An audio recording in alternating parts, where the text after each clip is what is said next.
This video is sponsored by the Ides of March. More about this event later in the video.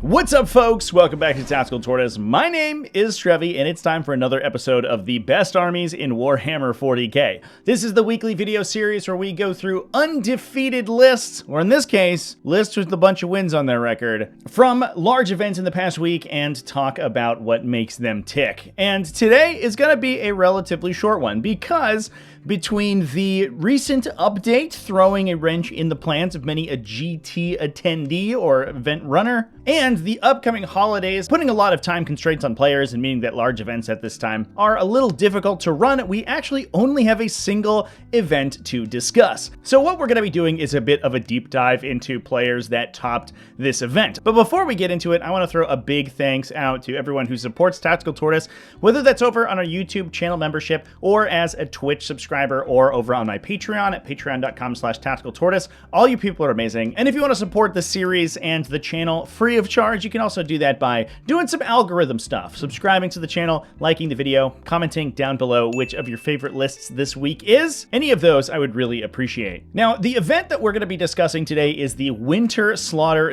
GT. This was held in Raytown, Missouri, over here in the US, and was a 27-player, 5-round event running over 2 days. The event used the updated rule set and also had some special rules regarding use of Grotsmith detachments, and while we didn't see any of the new Grotsmith detachments being played in these top placing lists quite yet, we definitely are using the new mechanics out of the December 2024 update. Now, the event ended up being won by Necrons, but we also saw Space Marines, an Imperial Fist list, in fact, World Eaters, Thousand Sons, Black Templars, and Chaos Demons at an X and 1 record. What we're going to be doing, in addition to breaking down the top placing list, is also talking about several of these 4-1s. While Tom Dean's 4-1 Thousand Sons and Chris Young's 4-1 World Eaters were relatively standard lists, the likes of which we've talked about dozens of times on this series, the other lists at the top here are absolutely wild. So let's start by talking about Joe Guzowski's Imperial Fist Space Marines. After a word from our sponsors.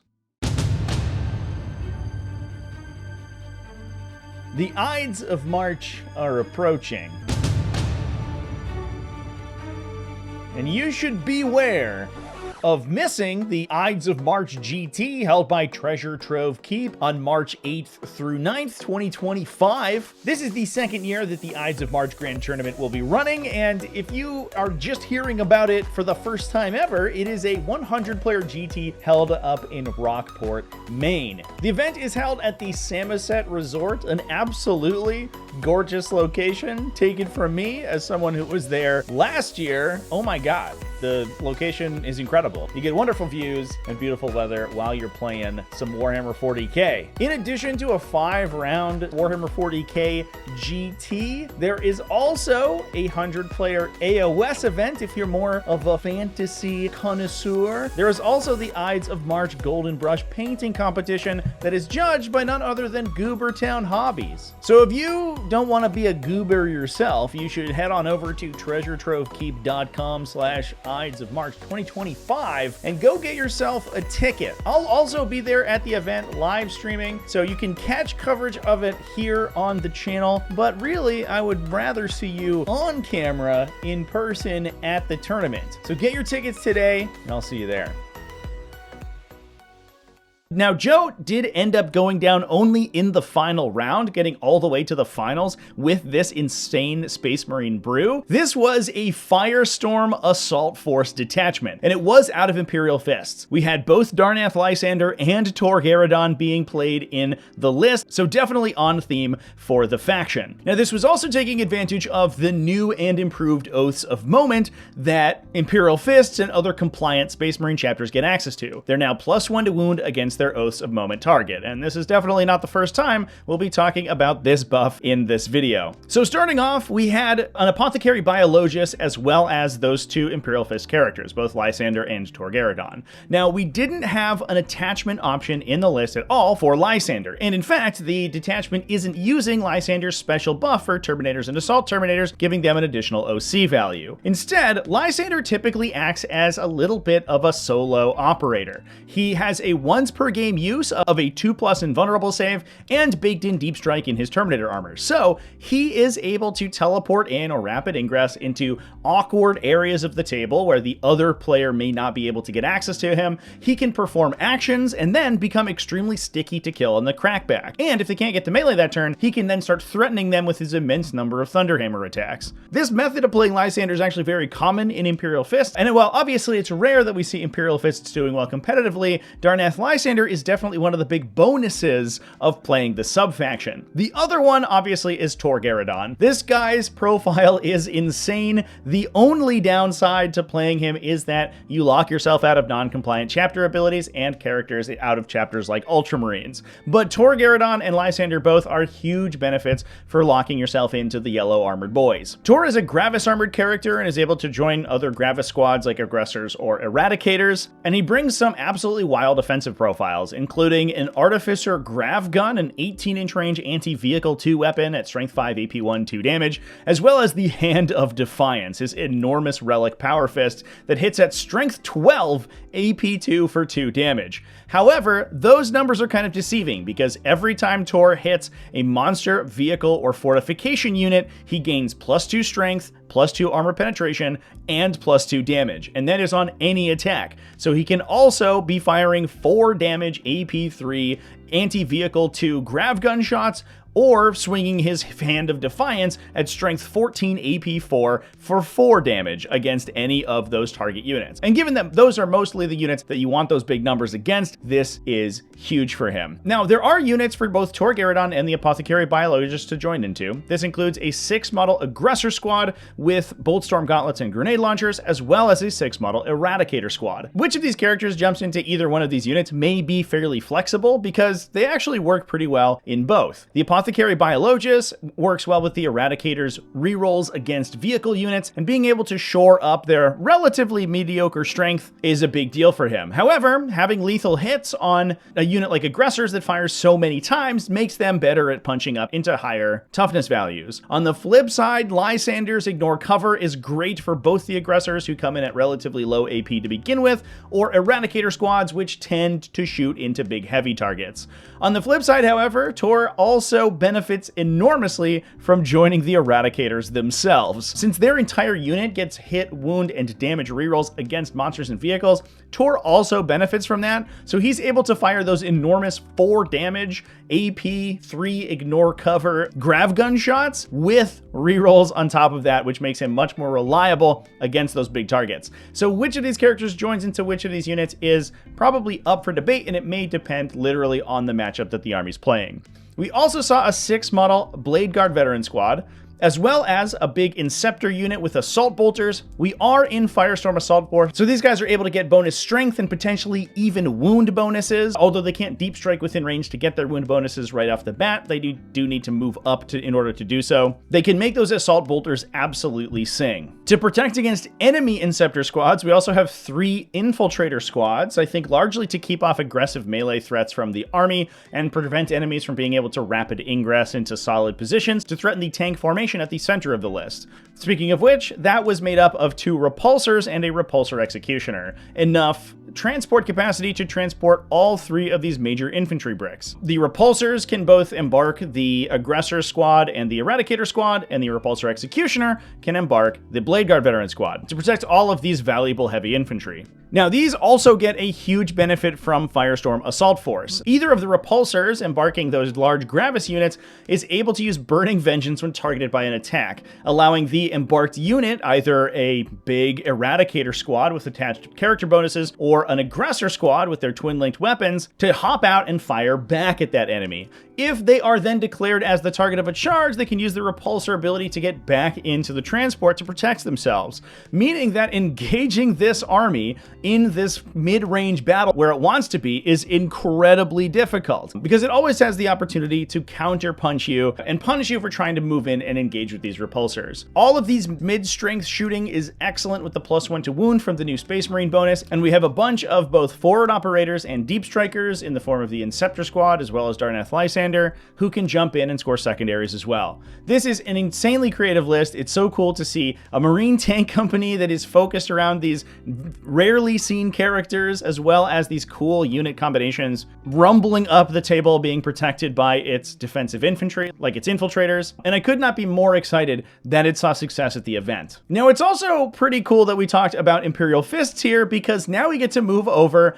to their successor. Jeremy Capco went 4-1 and took 3rd place at the Winter Slaughter with none other than Black Templars. Now, it is a funny thing about some varieties of Space Marines, and Black Templars is one of them, as well as things like Vanguard Spearhead, where they have detachments that are so broadly applicable that they play in what are, I imagine, to be very unintended ways. Vanguard Spearhead, for example, focusing all on heavy infantry and big stompy units, definitely betrays its theme as the sneaky Phobos detachment, and something similar happens to Righteous Crusaders, the Black Templar Index detachment. This detachment has huge bonuses for your melee units. It is intended to be used with big infantry bricks, like the Black Templars typically play, however, often gets twisted into playing Black Templars in different ways. And Jeremy's list here is no different. This list is taking absolutely no Black Templars units. Now, the reason for that is the wording of the updated Space Marine Army ability. You can play any sub-faction that you want and benefit from the new +1 to wound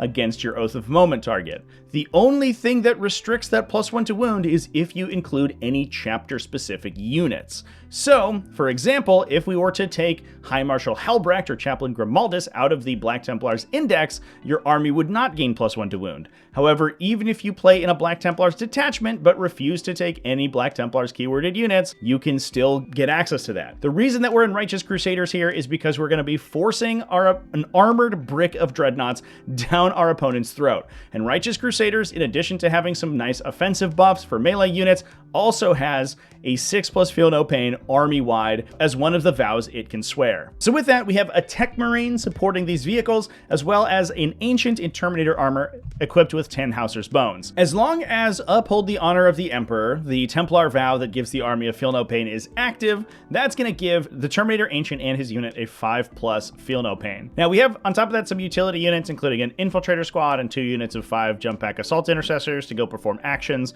as well as a Scout squad for screening, and the rest of the list is made up by enormous vehicles. This includes a Ballistus Dreadnought and 3 Redemptor Dreadnoughts who can stack that 6+ feel no pain with their built-in -1 damage, then potentially healing those incredibly tanky wounds with the Tech Marine. We also then have 2 Vindicators backing that up as support. That's an enormous amount of hyper-resilient 2+ save profiles with an immense amount of shooting, all of which benefits from the newfound +1 to wound it gains against its Oath target. In addition to that, we also have the pièce de résistance here is a 10 model Terminator Assault Squad. This is for the Terminator Ancient to join into. He's going to then apply his 10 Hauser's Bones benefit to the entire unit. They are all equipped with Storm Shields and Thunder Hammers, so we have 40 wounds protected by a 5+ feel no pain, potentially Armor of Contempt as well, that then gets stronger as you're damaging the unit thanks to the abilities of the Terminator Ancient. These guys will act as a melee counterpunch to what is otherwise a huge front line of these incredibly dangerous and incredibly resilient dreadnought profiles. This list is wild. We've seen lists like it in the past, but not quite this incarnation, and certainly another instance of that +1 to wound effect being hugely beneficial to a wide variety of profiles in the Space Marine faction. And the one cool thing I like about both this and the Imperial Fists list that we also saw do incredibly well is that these are both, I would consider to be fairly classy incarnations of the updated Space Marine faction. We're not running Ultramarines where we're windmill slamming Robute Gilliman into a list in order to double up on that Oath bonus, or play already established list archetypes that simply got better, things like Vanguard Spearhead, for example. Instead, we are finding new ways to use this buff and expand potentially playable archetypes within the Space Marine faction. That's super cool, and I really hope that we continue to see that creativity moving on into the future of the season as players suss out this, what is essentially an entirely redefined Adeptus Astartes faction. Now with that, let's move over to a more chaotic faction, Chaos Demon Demons in second place at the event. Jacob Andes took this absolutely wild Chaos Demons list to a 4-1 record. He did lose in round 1, but was able to then win all of his subsequent games with high scores in order to get a second place finish. This included 2 Bloodthirsters and a Great Unclean One as the Army's Greater Demons. There were no enhancements on the Bloodthirsters whatsoever. Argath, the King of Blades, was taking the day off, I guess. His phone didn't have service and they couldn't reach him, so he got left behind, but instead we do have the Endless Gift on that Great Unclean One to make it incredibly tough to kill. That is going to be supported by an immense front line of Nurgle Demons. This includes 3 units of Nurglings, 2 units of Plague Bearers, and 3 Beasts of Nurgle. That Great Unclean One is projecting an aura of a 6+ Feel No Pain for all of these Nurgle units, so he can make these Plague Bearer squads annoyingly sticky to kill, especially for their relatively low 110 point value. And a big thing that this army is able to do is lock in its backline objectives with Plague Bearers, then teleport the Plague Bearers off of those objectives and drop them inside the 6-inch Shadow of Chaos aura from the Great Unclean One to then make easy 5-inch charges, because they have +1 to wound thanks to their musician, onto center objectives in order to flip the score in the demon's favor. Being able to throw these high OC units into the center of the table to disrupt scoring is enormous for Chaos Demons in general, and especially for a list like this that's going to be focused on this board control game plan. We also saw a bunch of utility in the army, including 2 units of Flamers and a Screamer unit. Following that up was some shooting in the backline. This included 2 Khorne Soul Grinders. Now these guys were likely Khorne Allegiant because they could then combo alongside the Bloodthirsters. The Bloodthirsters could pick them up and drop them down 6 inches away from themselves with their Shadow of Chaos aura, although in fairness, the Soul Grinder is very difficult to fit wholly within 6 of a Greater Demon. You have to play them without their bases, and I think you have to use a particular assembly to actually fit them inside that space, but you can do it. It is mathematically possible, allowing these guys to deliver Soul Grinders themselves. They also give the Soul Grinders +1 to hit, and given the fact that the Iron Claw on this unit does so much damage, getting a hit effect to make their attacks more reliable is huge.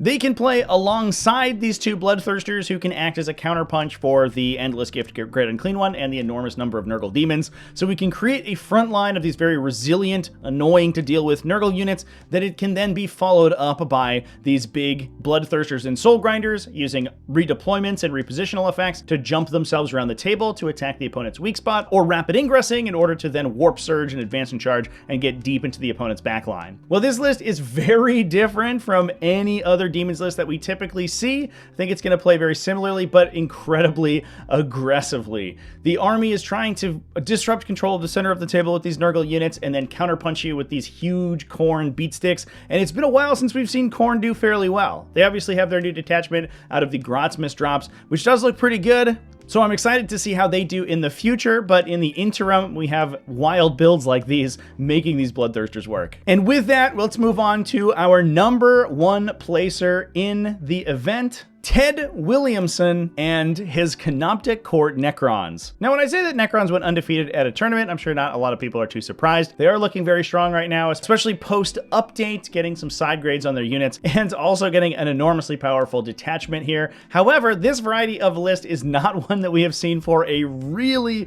long time. It has been probably over a year since I've seen this build come to the fore, so I'm so excited to talk about it. Ted was running a Canoptic Court. This was the Canoptic Focus detachment that has a Shadow of Chaos-like effect on the table, giving you, instead of closer deep strikes and morale check bonuses like Chaos Demons does, it gives you hit rerolls. Your Canoptic units are able to reroll hit rolls of 1, full hit rolls if they are inside that Power Matrix detachment rule. The army is running a single Hexmark Destroyer as the Warlord and a little bit of a utility unit, as well as 2 Technomancers, one of them with Dimensional Sanctum, to give his unit Infiltrators. These 2 characters are attached into 2 units of Canoptek Wraiths, 6 each. All of those equipped with Particle Casters, who make great use of all the rerolls that you can gain from Canoptic Court. They're also great at taking the center of the table. They're incredibly resilient to kill and can ensure that you maintain your Power Matrix effect. I have a whole video about Canoptek Wraiths I made ages ago if you want to learn more about exactly how strong this datasheet is and how difficult they are to kill. Now, in addition to that, we also had a couple utility units, a unit of Death Marks for deep striking and a unit of Flayed Ones to act as a second infiltrator and potentially free up some space so that the large unit of Wraiths can forward deploy in an optimal position.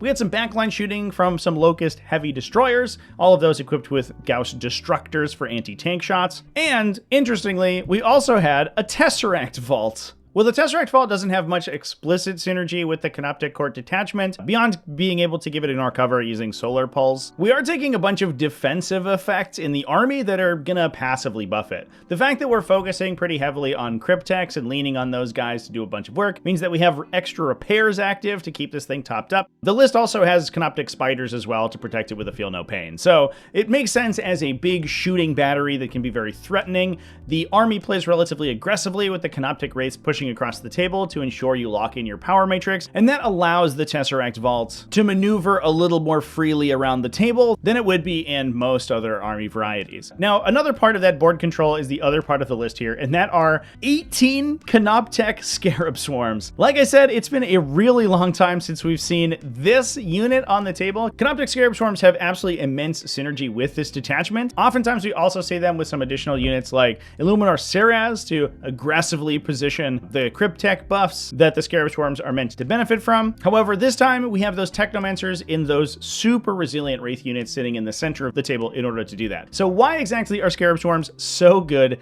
in this detachment? Now, first of all, the baseline profile is ridiculously efficient points per wound. You're paying 80 points for 6 bases, a total of 24 wounds at the Scarab profile. Now those aren't wounds that are difficult to get rid of, but for only 80 points, having to chew through 24 potential damage is annoying, and you can also use stratagems to make them even more difficult to kill. This includes things like reactive moves from reactive subroutines, counter-temporal shift to make them impossible to shoot at outside 18 inches, and suboptimal facade to reanimate them in response to charging. So even if your opponent brings the unit down low, you can use these stratagems to keep the last couple models from being destroyed, and then over the course of a turn or two, regenerate them back to their full size. In addition to that, they also have immense synergy with the detachment ability. First of all, each base has 6 lethal hits attacks, and while the rest of their profile is really bad, that doesn't really matter because as long as your power matrix is achieved in the fight phase, they're going to be rolling potentially up to 36 attacks, fishing for 6s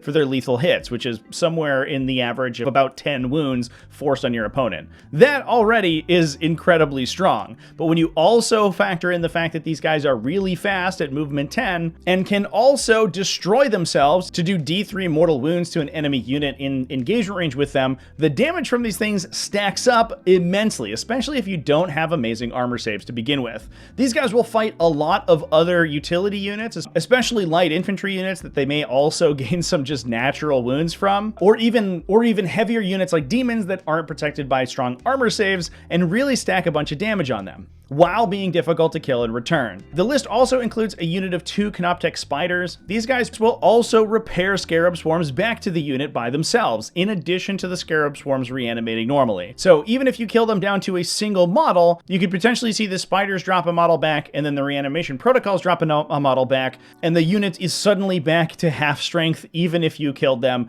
down to only 1 model remaining. The fact that they can also destroy themselves and then reanimate themselves, for example, if they are charged and are down to just a couple models, they can still self-destruct themselves to do mortal wounds to the unit that charged them, then reanimate the model that they just killed in their subsequent command phase, even if potentially the unit's at full strength. These guys will also ensure that your power matrix is maintained with their Chittering Swarm ability. They reduce the OC of enemy units in engagement range with them by 1, making it easy to steal objectives away from even high OC enemy units for these things, and they also gain an OC value, which they don't normally have, as long as they're within 6 inches of 1 or more Cryptex. As I mentioned before, the Cryptex are usually going to be in aggressive spots in the center of the table, thanks to those Canoptek Wraith units wanting to play very aggressively, so they're already likely to be in range of this ability. So you're looking at 18 OC worth of units for only 240 points that add up to 108 wounds, all protected by reactive moves, lone operative effects, all of which can reanimate an immense number of attacks. As long as you don't play like a moron and don't let your opponent target down the entire Canoptek Swarm units all at once, these little guys will stick around forever and be a constant thorn in your opponent's side. When the Necron Codex was initially released, we saw a couple lists like this that took the focus a little bit away from Canoptek Wraiths and put it on the Scarab Swarms to focus on those guys to take over the midboard for really efficient points values. However, at the time, things were getting a little overshadowed by Hypercrypt Legion and teleporting Catan around the table. So I don't think the archetype got explored, and this is really a blast from the past, seeing it come back into vogue like this. Huge congratulations to Ted Williamson for taking down this event with this very cool Necron build. I'm so excited to see more different Necron builds seeing play. Like the Space Marines, I'm glad we didn't just windmill slam the strongest, most recent stuff and just play some Star Shatter Arsenal. So it's cool that we got a sweet build out of it. And with that, those are all the best armies in Warhammer 40k for this week. Let me know down in the comment section which one is your favorite. Thanks for watching all the way to the end of the video. Remember to keep it classy, folks, and have happy wargaming.